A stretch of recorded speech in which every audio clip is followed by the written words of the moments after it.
No es que no hayamos querido estar presentes, es que estábamos en Quito, nada más y nada menos, dando un curso sobre el Bubiser, nada más y nada menos también, y se ha quedado ahí Palma Aparicio para explicar todas las partes prácticas del proyecto, que son complejas. Y hemos de decir que en Ecuador están tomando nota para tratar de hacer algo semejante al Bubiser. El Bubiser, para quienes no lo conozcáis, es un proyecto de bibliotecas en el Sáhara, en los 5 campamentos, con bibliobuses y con 25 bibliotecarias trabajando allí. Tanto ella como yo somos socios del Bubiser. También Esther ha colaborado con su trabajo generoso y por supuesto solidario para este libro que hay acá, Arena y Agua, de Mónica Rodríguez y de un grupo de niños de un colegio madrileño y de un grupo de futbolistas, de chavales que forman un equipo de fútbol en una de las bibliotecas, Wad el Salam, el Río de la Paz, entre cuyo entrenamiento, un día a la semana, el entrenador les lleva a la biblioteca para leer un libro y seguir formándose. Bueno, por eso, vamos, era un poco una excusa de por qué no estábamos presentes y por qué no ha estado Mónica también presente en la mesa en la que tenía que haber estado. Buenas tardes y una vez más, muchísimas gracias, peonzos, que yo me siento un poco la parte occidental de Peonza, ¿no? Vivo en el occidente de Asturias y para mí es un verdadero placer el formar parte, aunque sea poco áulicamente, ¿no?, de este proyecto que es el mío también, que es el nuestro también. Bueno, aquí estamos con Mónica Rodríguez. Yo la conozco desde hace 28 años. Yo ya llevaba 10 libros escritos por ahí. Yo me he quedado en 40 y pico, 50, y ella anda ya por 75, algunos de los cuales están aquí presentes. Mónica, buenas tardes. Hola, buenas tardes. Voy a empezar por el final. Y además no hemos preparado nada, Si yo digo, vino la luna a la fragua con su polizón de nardos, el niño la mira, el niño la está mirando. En el aire, conmovido, mueve la luna sus brazos. Empezamos mal, ¿eh? ¿Por qué? Porque me has puesto muy nerviosa, no sabía que íbamos a empezar recitando. Sí. En el aire conmovido mueve la luna sus brazos y enseña lúbrica y pura sus senos de duro estaño. Huye luna, luna, luna. Si vinieran los gitanos, harían con tu corazón collares y anillos blancos. Niño, déjame que baile. Cuando vengan los gitanos, te encontrarán en la fragua con los ojillos cerrados. Oye, luna, luna, luna, que ya siento sus caballos. Niño, déjame, no pises mi blancor almidonado. El jinete se acercaba tocando el tambor del llano. Dentro de la fragua el niño tiene los ojos cerrados. Por el olivar venían bronce y sueño los gitanos, las cabezas levantadas y los ojos entornados. Cómo canta la zumaya, ay, cómo canta en el árbol. Por el aire va la luna con un niño de la mano. Dentro de la fragua lloran dando gritos los gitanos. Y el aire, la vela, el aire la está velando.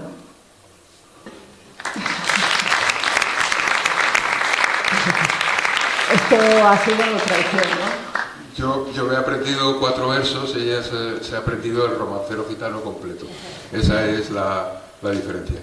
Bueno, pues yo he querido empezar por ahí porque forma parte un poco también de tu cultura y de tu manera de acercarte a la cultura y concretamente a la cultura del pueblo gitano, que parece que lo seas realmente en muchas cosas, ¿no?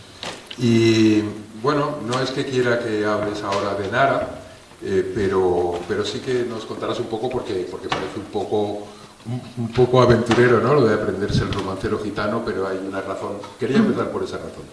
Bueno, buenas tardes y muchas gracias. Yo estoy emocionada de estar aquí. Gracias a Peonza por invitarme. Quiero empezar agradeciendo Y sobre todo, bueno, no solo a los que habéis venido, sino que estar aquí con Gonzalo para mí es algo absolutamente emocionante. Como dijo Gonzalo al principio, hace 28 años que nos conocemos, yo sí tengo algo bueno en mi escritura, yo sí ahora me dedico a escribir, es todo gracias a Gonzalo.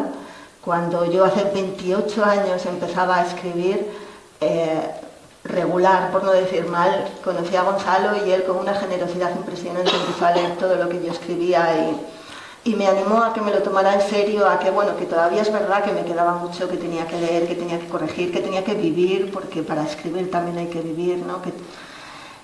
Pero que si seguía en este camino igual encontraba algo interesante y desde luego he encontrado muchas cosas muy interesantes.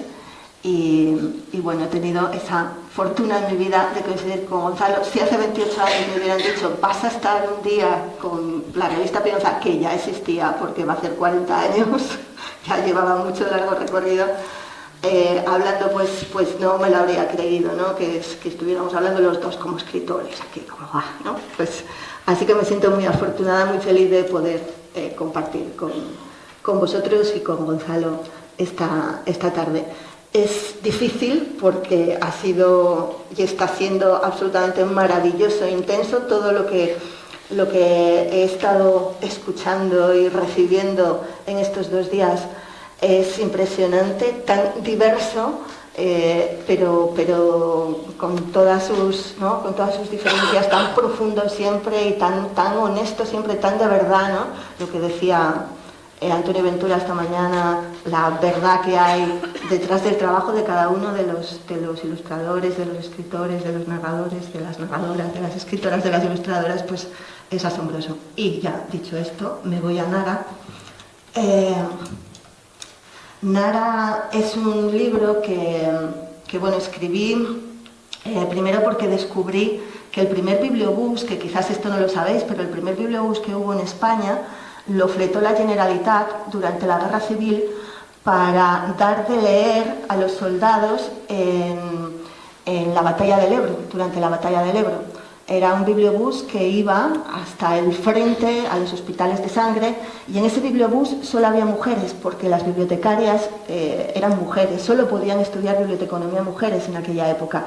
Y eran chicas muy jóvenes, de 20 años, 21 años, que con un valor impresionante se acercaban al frente a repartir libros para que los soldados no tuvieran, bueno, pues algo en lo que una esperanza y una luz dentro de esa cosa tan horrible que es la guerra. E incluso se pensaban seguir a los enemigos a llevar libros, o sea, eran tan voluntariosas en su trabajo, tenían tanta fe en la lectura que si las hubieran dejado hubieran ido al lado contrario. Descubrí esto me situó en la batalla del Ebro en el año 38 y cayó en mis manos un libro de Víctor Amela en el que entrevista, cuando ya son mayores, a los supervivientes que eran unos niños durante esa batalla y que les obligaron a luchar, que son los que se llamaban la Quinta del Biberón, los chavales de 17, de 18 años, que en el año 38 les pusieron un fusil y les obligaron a ir a la guerra, muchos de ellos en alpargatas, campesinos que no sabían, no tenían ningún tipo de ideología, no sabían qué sentido tenía todo aquello, ¿no? También por la parte de los nacionales se reclutó a chavales de 17 y 18 años que se llamó la Quinta del Perlagón. Perlagón era una marca de leche. Y fijaos, una guerra civil donde chavales de 17 años están disparando a chavales de 17 años, ¿no? Qué terrible. Toda la guerra es terrible, pero cuando ya están los chavales metidos, obligados a matar, ellos mismos contaban, cuando eran ancianos, que nunca se habían podido olvidar de aquel horror. Muchos de ellos, durante las batallas, levantaban la mano para que les hiriesen y poder huir de ese espanto, ¿no? de ver morir a sus compañeros, de recoger sus pedazos, de las chinches, de las ratas, del hambre, de la sed. Incluso había algunos de los soldados que se disparaban a sí mismos en el brazo para que los llevaran a hospitales, pero el problema era que la pólvora se quedaba pegada a las heridas y entonces sus superiores descubrían que se habían disparado a sí mismos y los fusilaban por traidores, ¿no? Por cobardes. A mí todo esto me llevó a escribir este libro, Nara, que es la historia de una niña que está sola en un bosque cerca del río Ebro, porque ha habido un bombardeo y ella está sola en el bosque y se siente protegida por ese bosque porque el bosque dice su nombre, ¿no? Cuando suenan las aguas del río, Nara, Nara, Nara, cuando se mueven las hojas de los árboles, Nara, Nara, Nara. Hay un gato que le enseña a sobrevivir y cuando ronronea también dice su nombre, Nara, Nara, Nara, y se acaba encontrando con uno de estos jóvenes soldados. Antes se encuentra en una trinchera un libro, El romancero gitano de Lorca, y ella está sola en el bosque con el romancero, tiene mucho tiempo, se lo lee y se lo acaba aprendiendo de memoria. Yo competí con Nara y dije, si esta niña se la aprende el romancero de memoria, pues yo también. Así que por eso me aprendí el romancero entero de memoria y me gustaría leeros un trozo muy pequeño, muy breve del libro, para que veáis la importancia del romancero y de la poesía en general, que yo creo que es lo que salva en este libro y lo que salva en la vida muchas veces, lo que nos acompaña, ¿no? Lo que nos consuela y lo que nos puede dar un poco de luz en esta herida terrible que es vivir y que a veces la agrandamos tanto con situaciones como una guerra, ¿no? Tienes la niña con el romancero gitano en sus manos y dice, al pasar las hojas se encontró con aquellos versos. No estaban al comienzo de la página. Tuvo que avanzar unas líneas que hablaban de rosas y de sangre. Y allá abajo, esas 13 palabras la esperaban. Tardó en juntar las sílabas para alcanzar el significado, pero cuando lo hizo, no pudo pronunciarlas en voz alta. No, al principio no pudo, porque esos versos hablaban de ella. Y el siguiente capítulo se titula Los versos que hablaban de ella, y dice, pero yo ya no soy yo, ni mi casa es ya mi casa. Creo que la poesía, una vez escrita, la literatura en general, no pertenece al autor, pertenece a quien la recibe, y que al final uno encuentra, ¿no?, en esos versos quién es. Bueno, un poco como decía Federico esta mañana, que hay que vaciarse para escuchar, hay que, ¿no?, dejar espacio. Yo creo que la poesía lo que hace es generar un espacio para que nosotros, ¿no?, nos vaciemos dentro de ella y la entendamos. Y si me permites, como responda así a todas las preguntas, no nos vamos hasta las 10 de la noche, pero voy a ser más breve. Pero sí que me gustaría, porque yo este año, contaros una cosa que es emocionante. Este año coincidí con María Baranda, que es una poeta mexicana maravillosa, y tuvimos un encuentro para hablar sobre cómo hablar de la muerte a los niños, a las niñas, ¿no?, a través de la literatura, de la palabra poética. Y María Baranda contó que ella un día había ido a un colegio con niños muy pequeñitos, de 6, 7 años, y ella siempre empieza los encuentros recitando un poema. Y en esa ocasión recitó un poema de Alberti. Se equivocó la paloma, se equivocaba, por ir al norte fue al sur, creyó que el trigo era agua, se equivocaba, se equivocaba. Bueno, ella recitó ese poema. El poema termina como creyó, ¿no?, que su blusa era su corazón. Ella se durmió en la orilla, tú en la cumbre de una rama. Bueno, ella recita ese poema y de repente una niña se queda así, asombrada, levanta la mano y le dice, eso le pasó a mi hermana. Y María le preguntó, ¿qué le pasó a tu hermana? Y dice, no, que mi hermana murió. El poema no habla de la muerte. Y dice, ¿cómo que tu hermana murió? Sí, mi hermana murió y claro, es lo que cuenta el poema. Siguieron con el encuentro y cuando terminó la profesora le dijo, esta niña, su hermana murió hace 2 años y nunca fue capaz de verbalizar que su hermana había muerto. Y de repente, en la poesía, en aquel poema, encontró las palabras, encontró lo que ella sentía frente a ese vértigos de precipicio, ese sinsentido de la muerte, y creo que esa es la utilidad de la poesía. Y de la literatura y de también, la literatura en general. Sí. Bueno, ya nos has hablado un poco del origen de Nara, que dice mucho ya de cómo puedes llegar hasta un texto de la potencia de Nara. Yo lo leí todavía en borrador, supongo que habrá cambiado bastante, Sí. pero es un texto muy potente que arranca de la palabra que llevaban aquellas jóvenes, en aquella, si no me equivoco, era una Citroën preciosa con un cierre así metálico de persiana, fantástico. Cuéntanos, por tanto, un poco cuál suele ser la fuente de tus historias, cómo las encuentras, cómo las desarrollas. Bueno, esto me imagino que como cualquier creador, como los que estáis aquí, ¿no? Como tú, Gonzalo, pues es la vida la que alimenta el arte, las experiencias vitales, las propias o las que te cuentan, las que lees, las que ves en el telediario, todo aquello que de alguna manera te llama la atención, te interesa, te atrapa, te conmueve, te mueve a escribir, como tú siempre dices, Gonzalo, para saber, no escribir porque no se pasa, sino escribir para profundizar, para saber un poco más, ¿no? Para no quedarnos en la superficie de las cosas. Y creo que uno comienza siempre un trabajo artístico, el que sea, y en este caso a escribir cuando hay un genuino interés, una genuina curiosidad por algo, ¿no? que te obliga a ir más allá.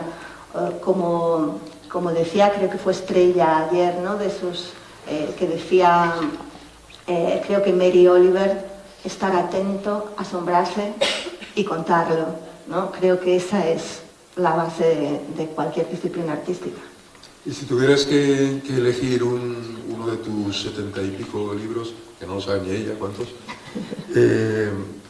¿cuál elegirías como ejemplo, ¿no? de la relación de tu vida humana y lo que es tu producción literaria? ¿Cuál es el libro que más representa a Mónica como persona y a Mónica como escritora al mismo tiempo? ¿Quieres que hable de Arena y Agua, verdad? No me había acordado de él, pero bueno, ya que está Esther aquí. Bueno, sí, es muy difícil, claro, elegir un libro porque todos los libros salen de las entrañas y bueno, uno intenta hacer lo mejor posible su trabajo porque sabes que hay alguien, ojalá haya alguien, ¿no? Al otro lado que va a dedicar su tiempo y su esfuerzo en leer eso que has escrito, y por tanto tienes que dar tu mejor versión y siempre lo intentas y corriges y te das de cabezazos. Y yo siempre le digo a los chicos, a las chicas en los institutos, en los colegios, a mí me apasiona mi trabajo de escritora, pero me cuesta mucho escribir, sufro escribiendo, ¿no? Porque realmente no parece que no, somos escritores y es muy fácil porque eres un escritor. Y ahí hay un trabajo grande y por tanto luego es muy difícil elegir. Pero es verdad que cuando me preguntan en las aulas cuál es mi libro preferido o cuál es mi libro de esos 75, pues siempre hablo de este libro porque es muy especial dentro de todos estos libros que hay aquí, que es un libro que ni siquiera imaginé yo. Este libro es un libro que ha sido creado por niños y niñas españoles y saharauis. Y es el que más orgullosa me siento porque es un libro que realmente está transformando la vida, ¿no? Es un libro que es mucho más que un libro, y aquí lo podéis ver, no es solo la historia de Arena, sino que es también la historia de Agua. Son dos historias en una magníficamente ilustradas por Esther García, bilingüe en árabe-español, y dos historias que han sido, como os decía, imaginadas por niños y niñas españoles y saharauis. La historia de Arena se la inventaron, la crearon en conjunto niños y niñas españoles de un colegio de Madrid de sexto, siguiendo un poco la estela de otro libro que no tenemos aquí, que es una pena, que es El niño de luz de plata, que es un libro que hizo Gonzalo con niños saharauis. Y bueno, a partir de una frase, en este caso la frase es: un día el viento trajo una duna a la ciudad. Una duna es esa montaña de arena, ¿no? Que se mueve con el viento. Yo les fui preguntando, como hizo Gonzalo con su libro del niño de luz de plata, pues quién vio esa duna, cómo se llamaba esa niña, qué pasó luego, y quisieron contar la historia de esta niña que se llama Arena. No os voy a contar la historia para que queráis leerla, pero con la historia de Arena nos fuimos mis hijas y yo a los campos de refugiados saharauis, le contamos esta historia, como os decía antes Gonzalo, a un grupo de niños, de futbolistas, Wad Salat, Ríos de Paz, 11 niños de 12 años, les contamos la historia de Arena y les pedimos que se imaginaran una historia a partir de la frase "un día el viento trajo un pedazo de mar al desierto", y contaron la historia de esta niña Agua, que es la hermana de Arena, ¿no? Las historias se terminan aquí. La de Agua, que la de Arena, es maravilloso. Estas ilustraciones de Esther García, donde por primera vez las niñas se miran a los ojos, la niña española, la niña saharaui, y de alguna manera es como si hubieran querido los niños, los españoles y los saharauis, pues mirarse también a los ojos, ¿no? O darse un abrazo el pueblo español del saharaui a través de la palabra. Y lo más hermoso es que el libro entra dentro del proyecto Bubiser, del que os hablaba Gonzalo antes, y todo el trabajo de Esther ha sido por amor al arte, por supuesto, el mío, el del traductor, todo el trabajo que hay aquí, para que los 15 euros, este es el momento publicidad para quien quiera comprarlo, tenemos ejemplares, los 15 euros sirven para seguir llevando libros a los campos de refugiados saharauis. Sí, yo en ese sentido quisiera que resaltaras un poco, ¿no?, la idea de que los libros se conciben un poco para cambiar la vida, ¿no? Para, no sé, en primer lugar para trasplantar tu corazón al corazón de una niña que lo lee, o como esa niña que habló por primera vez de la muerte de su hermana, ¿no?, que de pronto las palabras laten dentro del pecho de otra persona.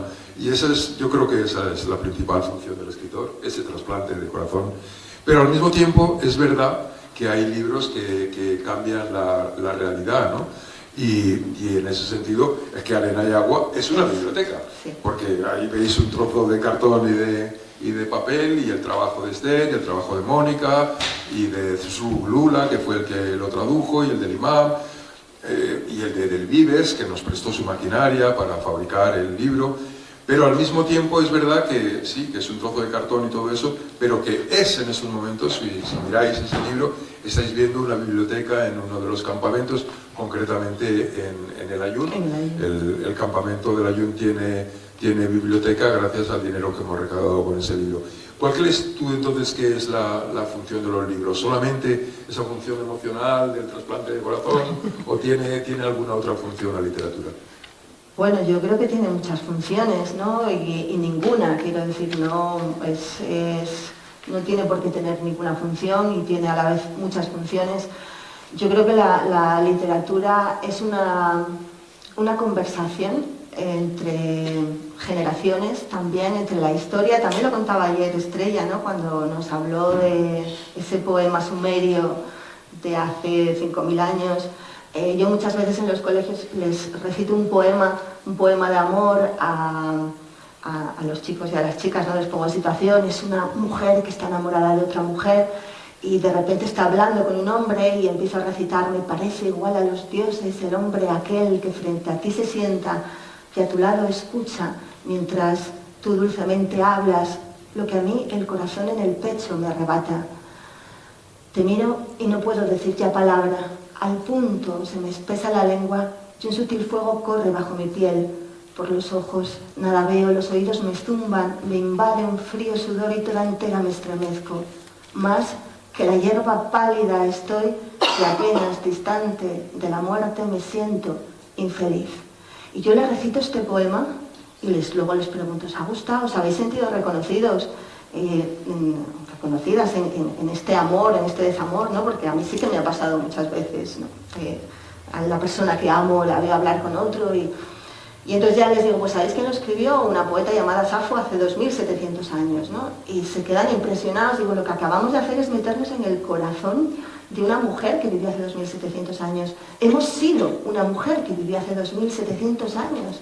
Y aunque nuestra realidad, nuestro mundo es tecnológicamente mucho más globalizado, mucho más avanzado, las emociones son las mismas, ¿no? Y esa conversación, ese poder meterte en la cabeza de otra persona es un gran poder que tiene la literatura, que tiene el lenguaje, ¿no? Por otro lado, esa ficción literaria también nos sirve para contar desde esa mentira cosas que son verdad y que no nos atrevemos a hacerlo de otra manera, o esa palabra poética también para poder atrapar eso invisible o eso silencioso que está ahí en nuestra oscuridad. Hay una palabra japonesa, a mí me fascina en los idiomas, esas palabras que no existen nada más que en esos idiomas, y en ese sentido el japonés tiene muchas palabras que son brutales. Hay una palabra que se llama kyoka, que dice kyoka sujetsu. Es una palabra japonesa que literalmente significa flor en el espejo, luna en el agua. Y cuando un japonés habla de kyoka sujetsu, de lo que está hablando es de esas cosas que vemos pero que no podemos tocar, de eso que sentimos nítidamente pero que no entendemos qué es. Y yo creo que la literatura es eso también, es tratar de llegar ahí, ¿no? De hurgar en ese lugar que no alcanzamos a conocer y que a través de la literatura y sobre todo de la palabra poética pues podemos encender una pequeña luz. Y ahora ya, ¿me permitís? Me he venido arriba recitando poemas, no pensé que iba a ser capaz de hacer esto, pero os voy a recitar un poema, con mucha más razón, porque es de mi hermano Julio Rodríguez, que es un grandísimo poeta, y tiene un poema muy cortito que se titula En defensa propia, y está defendiendo su oficio de poeta, por eso se titula En defensa propia, y tiene mucho que ver con esto. El poema dice: como una cerilla en la noche, un poema ilumina apenas un instante la oscuridad que nos rodea. Pero no olvides nunca que también puede hacer que todo arda. Y creo que eso, crear un incendio, hacer que todo arda, es otro de los papeles de la literatura. No sé si conocéis a Julio Rodríguez, el poeta, el hermano de Mónica, pero es buenísimo. No tanto como novelista, pero como poeta es realmente buenísimo. Ya que has mencionado antes lo que cuando le recitas ese poema a los niños o a las niñas en la escuela, yo recuerdo muy bien la primera vez que yo subí a Mónica a un escenario en la Caja de Ahorros de Oviedo, que no fui capaz de arrancarle una sola palabra. Ahora estaba viendo un poco, sobre todo en tu primera respuesta, estaba viendo el contraste con aquella Mónica muda prácticamente con la Mónica de hoy. ¿Cómo valoras, no? Porque recuerdo también una discusión con Xavier Docampo, que en paz descansa, junto con Agustín, estarán ahí hablando de cine, ¿verdad? Estarán ahí, dale que te pego, como estaban todo el día. Pero con Xavier Docampo una vez discutí en un encuentro parecido a este, en unas jornadas en Vallobar, las jornadas de Vallobar que eran muy buenas también. Y Xavier Docampo decía que nos teníamos que comprometer, en una mesa así de escritores, ¿no? Nos teníamos que comprometer a no ir nunca a los colegios e institutos donde no habían leído nunca libros, ni tenían profesores que se preocuparan, ni había biblioteca, ni nada. Y yo levanté la mano modestamente y dije, pues mira chico, yo creo que ir a la biblioteca de Amelia está muy bien, ir a la biblioteca de Amelia, como tú sabes, Antonio, pero bueno, no hace mucha falta ya, ¿no? Que vaya Antonio o que vaya Mónica. Y sin embargo, ese colegio o instituto donde no ha ido nunca un escritor y que realmente no han conocido los libros, creo que es más importante, ¿no? ¿Cuál es tu experiencia, que al principio sé que fue dura, ¿no? El ir a los colegios para hablar de los libros. Bueno, dura tampoco, como soy una persona tímida, aunque me he limado mucho, como veis, con la edad, pero lo sigo siendo, pues sí que al principio me costaba más los encuentros, pero yo estoy completamente de acuerdo contigo en que hay que ir a todos lados, en los que se fomenta muchísimo la literatura, donde ya hay maestros y maestras que están completamente implicados, que les encanta leer y que son capaces de contagiar ese virus de la lectura a los alumnos, porque es lo más importante, el ser lector, el tener ese entusiasmo, la pasión, ¿no? Transmitir esa emoción, pero también ir a esos sitios donde no tienen la suerte de tener un profesor así, ¿no? Y que tengan por lo menos la oportunidad de escuchar a alguien, porque un libro puede cambiar la vida de una persona, ¿no? Y un encuentro con un escritor también, y Gonzalo lo sabe mucho. Os voy a contar una anécdota de Gonzalo, para que veáis cómo se puede transformar, y sobre todo alguien con la sensibilidad y con la personalidad de Gonzalo. Un día, digo, hace tiempo, a mi casa y me dijo, oye, me ha pasado una cosa, me ha llamado una chica para decirme que hiciera el libreto de su, no sé si era una ópera, una zarzuela, que es el trabajo fin de grado porque está haciendo musicología. Y claro, a mí me extrañó, yo nunca hice un libreto de ópera ni de nada, entonces le pregunté, pero ¿por qué me la pides a mí? ¿Por qué no recurres a alguien que haya hecho ya esto? Y dice, mira, porque yo estaba en el instituto y un día llegaste tú a un encuentro de autor. Y entonces me dijiste, te puedo perdonar que no cumplas tus sueños, pero no que no luches por ellos. Y esta frase me hizo replantearme que yo quería estudiar música y en mi casa no querían y me decidió a estudiar música, ¿no? Por eso quiero que seas tú el que haga el libreto. Fijaos, ¿no? Qué maravilla. Mónica lo habría hecho, yo no lo hice, pero bueno, esa sigue siendo la diferencia. Bueno, son muchos los libros que tienes, yo no los conozco todos siquiera, la mayor parte sí, sobre todo al principio, pero a mí me gusta ver el trabajo que has hecho con la palabra, ¿no? Yo recuerdo que precisamente lo primero que trataba de corregirte, por cierto, el otro día leí que el abuelo de García Márquez le llevaba, no sé si lo leíste, le llevaba al cine a García Márquez niño y luego le pedía que le contara la película, pero estaba prohibido usar un solo adjetivo. Y eso un poco da la pauta de cómo luego García Márquez ha escrito. Y yo sé que a ti te corregía por eso, por las comparaciones excesivas y tal, pero has llegado a una depuración del lenguaje que a mí me gustaría que pudiéramos comprobar, porque no todo el mundo te ha leído aquí, pero que pudiéramos comprobarla con la lectura de algún fragmento más de alguno de tus libros, porque la verdad es que es muy agradable escuchar siempre la voz del propio autor leyendo un pequeño párrafo suyo. ¿Cuál elegirías tú de por acá? Bueno, igual Little Jump, porque tengo seleccionado un párrafo para contaros otra cosa. Y aprovecho. Pues venga, adelante. Sí, pero antes sí me gustaría agradecerte otra vez públicamente el haberme depurado. Yo sí, ahora he aprendido a moldear el lenguaje, ¿no? Como un alfarero que moldea el barro, moldear ese lenguaje para ofrecer una historia donde todo lo que, como siempre dices, no hace falta sobra, pues lo aprendí de Gonzalo, ¿no?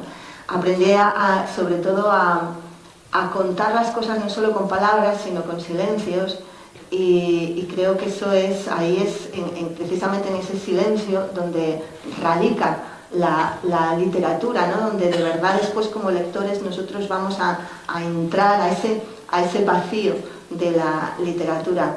A mí me gusta mucho un refrán chino que creo que tiene mucho que ver con esto del Tao Te Ching, que dice que una vasija se hace con barro, pero su utilidad está en el vacío. Y igualmente, pues la literatura se hace con ese barro, que es el lenguaje, pero la utilidad está en el vacío, está en el silencio, ¿no? En lo que no se cuenta, en lo que a lo mejor se sugiere, en lo que se calla, en lo que no está, porque ahí luego como lectores es donde nos vamos a volcar para llenar esa vasija con lo que somos, como se contaba antes también, ¿no? Con nuestra experiencia, con nuestra emoción, con nuestra imaginación, y hacer que ese libro sea único, sea nuestro exclusivamente, ¿no? Y que lo importante cuando leemos no es el libro, es ese espacio que se crea entre el lector y el libro. Eso es lo verdaderamente importante y rico, y creo que para eso, para que suceda ese lugar, tiene que trabajarse el silencio igual que la palabra y cumplir la máxima que a mí me enseñó Gonzalo de todo lo que no hace falta sobra. Bueno, pues esa era de mi madre, o sea que... Bueno, tan importante en la literatura como en la vida, ¿no? Y menos es más, muchas veces. Y bueno, voy a leer un párrafo, no sé, a lo mejor este es muy complicado y tiene muchos adjetivos. Estamos al traste con todo. Venga, pero rompamos. No, es un trocito muy pequeño, si no puedo coger luego de cualquier otro libro. De este libro Little Jump, y quería hablar de este libro porque, bueno, es mi forma también de gritar frente a lo que está pasando ahora en el mundo, ¿no? Bueno, pues de tratar de entender ese horror que está sucediendo en Gaza, que lleva mucho tiempo. Este libro yo lo escribí antes de que empezara, bueno, pues este genocidio que está habiendo ahora mismo, porque, bueno, quería tratar de llegar a la esperanza también de la convivencia entre el pueblo, los judíos y los palestinos, y era una historia de amor tipo Romeo y Julieta entre un palestino y una niña judía. Yo vi un documental que me gustó muchísimo, en el que un inglés iba allí a los territorios ocupados y a la zona judía, y trataba de convencer a los niños, a niños judíos y a niños palestinos, para que jugaran juntos. Al principio no querían ninguno, y de hecho hubo un par de niños judíos ortodoxos que se negaron, pero al final consiguió unos cuantos niños judíos y unos cuantos niños palestinos aceptaron, llevó a los niños judíos a la zona ocupada y estuvieron jugando al fútbol juntos. Y cuando terminó, volvió a hablar con estos niños. Y entonces ellos decían, recuerdo un niño palestino que decía, yo es que ahora me siento dos, ¿no? Hay una parte de mí que quiere a esos niños con los que acabo de jugar, y hay otra parte de mí que los odia todavía. Y creo que es justo ahí, en ese encuentro, lo que han conseguido los judíos es que no se conozcan el pueblo palestino y el judío. Y si no conoces algo, no lo quieres, ¿no? Y que lo deshumanices de tal manera que pueda ocurrir lo que está ocurriendo ahora. Entonces, por eso quería escribir una historia de amor entre un palestino y un judío. Como ocurrió lo que ocurrió, y ya no es posible que este libro suceda, lo que he hecho es ponerlo en un territorio imaginado. He cambiado el tipo de árbol, ya tú leíste la versión primera, pero ahora ya no son olivos, ahora son árboles de argán, y bueno, y empieza diciendo, este lugar y los hechos son imaginados, sin embargo el conflicto del que se habla no lo es. Ha existido y existe. Ojalá este libro contribuya a pensar en un futuro donde las personas sean más importantes que los territorios. Y os voy a leer un trocito en el que ya se conocen el niño palestino y la niña judía. Y el niño palestino, ya no es palestino, perdón, ahora es otro territorio. Bueno, el niño dice, yo estaba partido en dos. Yo era dos personas. El que acudía de noche con Jaya y pensaba que todo era posible, que unos y otros podíamos entendernos como nos entendíamos ella y yo en la oscuridad de la explanada, patinando con Beautiful Jean Kay. Pero también era el que corría el que corría de día con Coluber y Zurdo, el que escupía y tiraba piedras, el que arrastraba todo aquel dolor, el que odiaba. Y esa parte ganó. Bueno. Yo quería, bueno, Mónica la verdad es que es muy polifacética también literariamente, porque tiene varios libros de teatro que además se han representado, algunos han dado algún premio en la Comunidad de Madrid. Tiene muchos libros también, novelas breves, o el propio premio Barco de Vapor es una novela más divertida, o no diré cómica, pero sí muy divertida. Libros de humor también, ¿no? De humor, sí, efectivamente. Pero hay una vertiente de Mónica también que conecta mucho con estas jornadas y con todas las jornadas precedentes y las que sucederán a esta, todos los árboles que os quedan todavía por ahí por buscar, que es el álbum ilustrado. También Mónica tiene mucha relación con el álbum. Aquí hay uno que a mí me encanta, de todos los árboles, algunos árboles. En fin, habla un poco de tu relación con el álbum y de tu visión. Bueno, mi relación con el álbum es difícil, porque a mí me parece que es dificilísimo hacer un buen álbum ilustrado. Es encontrar un texto. A mí me gusta mucho contar las imágenes, y un álbum ilustrado tienes que tener mucha más contención, ¿no? Creo que hay que tener un juego constante entre la imagen y el texto, que el texto no diga lo que ya está en la imagen, ¿no? sino que, bueno, que se complementen o incluso que se contradigan en un momento dado, pero sí que haya un juego entre el texto y la ilustración, y creo que eso es dificilísimo. Y por eso tengo muy pocos, en realidad yo tengo muy pocos libros ilustrados. Tengo esto que además es mi único libro de poemas. Me da vergüenza decir que son poemas y por los grandes poetas que hay aquí, ¿no? como Antonio. Pero han conseguido, esto es de la editorial Naranjo de México, han metido esos poemas en un bosque. Es una cosa impresionante, y todo este envoltorio que han hecho pues hace que mis poemas tengan otro empaque, así, parezcan algo más. Pero realmente yo no escribo poesía. Y bueno, y al final se convierte en un bosque. No haces álbumes ilustrados, no haces poesía. No, y luego álbum ilustrado con poesía. Tengo nada más estos dos y nada más. Yo no sé si eso no se puede considerar el viaje de Malcolm álbum ilustrado. Bueno, y Umiko tiene una parte muy importante, que es que en parte de Umiko, el Premio Nacional de Literatura de hace un par de años, tiene una parte es una novela más honda y extensa, pero hay una parte que le cedió directamente a Dani Piqueras. A Dani Piqueras, que le cedió para que lo narrara solamente con imágenes. Sí, voy a hablar un poquito de Umiko, claro. Porque es un libro, bueno, muy diferente también entre lo que escribo. Es verdad que yo también trato de buscar en cada libro, como decía, yo creo que pues sí, que vas buscando cada vez un estilo diferente, una música distinta que acompaña tus ilustraciones, y que, aunque luego dices, no, esto es tuyo, lo reconocí. Yo también en cada libro pues trato de buscar un estilo, una música distinta, ¿no? Y creo que además es precisamente esa música, ese ritmo, lo que hace que la historia se vaya creando en sí misma, ¿no? Ese ta-ta-ta, ese rum-rum que también decía, como el que empieza a dibujar también Federico, ¿no?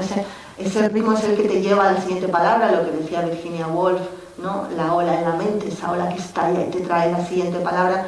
Y creo que en función de cómo será ese oleaje, pues la historia va a ser de una manera o de otra. Y yo trato de cambiarlo, de encontrar la música con la que se puede contar cada una de estas historias. Pero en este caso, la historia de Umiko significa la niña del mar. Y es una historia sobre las amas, que son las buceadoras japonesas, que es un oficio ancestral que se hereda de madres a hijas. Ellas, las amas, son buceadoras que durante los meses desde abril a octubre están 5 horas en el mar, bajando en apnea para recolectar los frutos marinos, ¿no? Las algas, abulones, ostras. Y bueno, Daniel Piqueras y yo, que nos conocemos desde hace tiempo, teníamos muchas ganas de hacer algo juntos, y entonces yo un día le dije, dime qué te apetece dibujar. Y entonces él me dijo, las amas. Y yo le dije, porque no tenía ni idea de quiénes eran las amas. Entonces le dije, bueno, déjame que investigue a ver si encuentro alguna historia con las amas. Entonces me puse a ver documentales, a leer, y resulta que hoy en día las chicas, las hijas de las amas no quieren ser amas, porque es un oficio muy peligroso. No solo están 5 horas en las heladas aguas del Pacífico, sino que es que hay tiburones, y ellas van, a ver, os lo voy a enseñar con una cuerda que va atada a un barril que hace de boya. Esa cuerda va desde la cintura al barril, como un cordón umbilical, y de la boya cuelga la red donde van recolectando. Y muchas veces esta cuerda se puede enganchar en las rocas, y ha habido, bueno, pues también accidentes, ¿no? Incluso muertes de las amas. Se magullan mucho los pies cuando se impulsan. Ahora es verdad que ya utilizan trajes de neopreno, antes iban desnudas, antes de la Segunda Guerra Mundial iban desnudas. Y, bueno, con un taparrabos nada más. Y los oídos, tienen muchos problemas de oído, aunque ellos utilizan una planta para taparse los oídos. quiero decir, que es un oficio tan peligroso y tan incómodo, ¿no? Que las niñas ya no quieren ser amas. Así que yo vi un documental en el que la mayoría de las mujeres amas buceadoras que aparecían en el documental, porque es lo que queda, es un oficio que está perdiéndose, eran muy mayores. Y había una mujer de 80 años que llevaba desde los 12 siendo ama, siendo buceadora. Yo hice un cálculo y habrá pasado esa mujer unos 7 años enteros de su vida debajo del agua, en el océano, ¿no? Calculando 5 horas diarias en esos 6 meses. Y esta mujer, lo que decía en el documental es que solamente las mujeres podían ser buceadoras porque el océano era el mundo de las mujeres. Y otra cosa que contaba era que ella, cuando estaba allá abajo, en lo más profundo del océano, rodeado de ese silencio absoluto del mar, en ese momento era cuando de verdad sabía quién era. Y a mí eso me impresionó y de repente sentí esa curiosidad genuina, ¿no? Es que hablábamos antes, yo quiero ser un ama, quiero estar ahí abajo con ella, quiero saber qué se siente estando ahí abajo. Así que sí, llamé a Dani y dije, sí, vamos a escribir esta historia, ¿no? Y inicialmente pensamos, para hacerlo que tuviera mucho sentido, que todo lo que pasaba debajo del agua fuera un cómic como este, ¿no? Sin palabras, porque debajo del agua no se habla, ¿no? Un cómic mudo, y todo lo que sucedía encima del agua pues ya fuera narrativa, fuera texto. Lo que pasa que cuando estaba escribiendo la historia, claro, eran demasiados los cómics que aparecían debajo del agua y además a mí me apetecía escribir también con palabras, contar con palabras lo que sucedía ahí abajo, y a Dani le apetecía dibujar también lo que sucedía arriba. Así que nada, pues al final hay cómic de distintos momentos, pero es muy interesante porque la historia de Umiko, la niña del mar, que es una niña que no quiere ser ama, es hija de amas, pero no quiere ser ama, aunque siente una atracción brutal por el océano, y que descubre su primer amor a la vez que va descubriendo la historia de una antepasada que vivió también una gran historia de amor durante la Segunda Guerra Mundial y que desaparece en el mar sin que se vuelva a saber de ella, siendo una experta buceadora y además la más hermosa de las amas. Mientras ella va descubriendo esas dos historias, se va descubriendo también quién quiere ser y quién es de verdad, ¿no? Y la historia está contada tanto en el texto como con la ilustración, y de hecho si uno no se detiene en la ilustración y no la mira, no puede entender la historia, ¿no? Y creo que eso es muy interesante, y de hecho cuando uno termina el libro, si luego vuelve a empezar o vuelve a ir a la ilustración, descubrirá cosas que no se había dado cuenta, que son pistas que van surgiendo, ¿no? a lo largo del libro. Tuvimos la suerte también de caer en la editorial Diego Pun, porque cuando le propusimos este proyecto así un poco diferente, nos dijo lo que queráis. Vamos a hacer el libro que queráis y como queráis, que es la única vez en mi vida que me ha pasado. Y también que Yoshi Yokio, que es un narrador oral japonés, que a lo mejor alguno lo conocéis y ojalá lo escuchéis algún día porque es maravilloso, pues se leyese el libro, estudiase en detalle las ilustraciones, porque evidentemente era muy osado que Dani y yo, que somos españoles y además ni siquiera nacidos al lado del mar, escribiéramos una historia sobre las buceadoras japonesas. Así que él nos regaló su mirada japonesa, lo leyó con una atención, nos corrigió unos pequeñitos detalles que podían, ¿no? Dejar ahí la historia sin la autenticidad de lo japonés, así que bueno, al final ha quedado estamos muy contentos con el libro y muy agradecidos a ellos y Yoki, que invirtió muchas horas y que además queríamos pagarle y no nos dejó, lo hizo por amor al arte también. Claro, esa complementación de palabra y dibujo es muy, vamos, dices, no toco muchos álbumes, pero ahí has hecho un ejercicio además de generosidad con el ilustrador maravilloso. Antonio Ventura, que no sé dónde está Antonio, en su editorial hizo varios libros que jugaban también con la narración y con el cómic, que son maravillosos libros. Ya, tenemos que acabar. Bueno, realmente ha sido 50 minutos, pero es una conversación de 28 años, o sea que bueno, ha sido otra vez volver a conversar. Bueno, no sé si entre todo lo que tú has hecho hasta el momento hay algo más importante que asomarse al alma humana. Yo recordaría, por ejemplo, que el trabajo de escritor y de escritora en tu caso es un trabajo de constancia y de casi diría de obstinación. Sé más o menos que tienes esos 75 libros más o menos, pero un día me dijiste que guardabas la lista de los rechazos de las editoriales. ¿Cuántos? Bueno, ya no, eso fue hace tiempo, pero vamos, cuadruplicaba con creces y todavía sigue ocurriendo, lo que pasa que ya a esta edad, ¿no? Ya equilibro muy bien los rechazos e incluso los premios, ¿no? Ni un libro es la bomba por tener un premio, ni un libro es muy malo porque tengas un Pero premio. quiero que sea una lección para quien haya aquí que esté escribiendo y que es que no me lo quiere publicar nadie. De hecho, este libro, os voy a contar el periplo y con esto termino, de este libro, El viaje de Marca, es un libro que habla sobre Dios, es la historia de una niña que se le muere su abuela y que unos le dicen que está con Dios, otros le dicen que Dios no existe, o tiene una amiga musulmana que le habla de Alá, una amiga católica, una amiga atea que le dice, no, es que creer en Dios es como creer en Pinocho. Y entonces, que es una conversación real de mi hija Marta en el patio del colegio con su amiga musulmana, su amiga católica y su amiga atea, ¿no? Y vino a casa preguntando, ¿pero qué pasa con Dios? Y yo escribí el libro para explicarle. La niña hace un viaje imaginario con su marioneta en busca de Dios, a ver si existe, y si existe preguntarle dónde está su abuela, ¿no? Y bueno, va a lo más profundo del océano, a lo alto de una montaña, una isla, a lo más profundo de un bosque, y en todos se va encontrando distintas formas de entender a Dios, ¿no? Que ha habido. Es un libro más bien filosófico, en el que, os lo voy a contar todo, hasta el final, en el que no encuentra a Dios, por si creíais que lo iba a encontrar, no encuentra a Dios.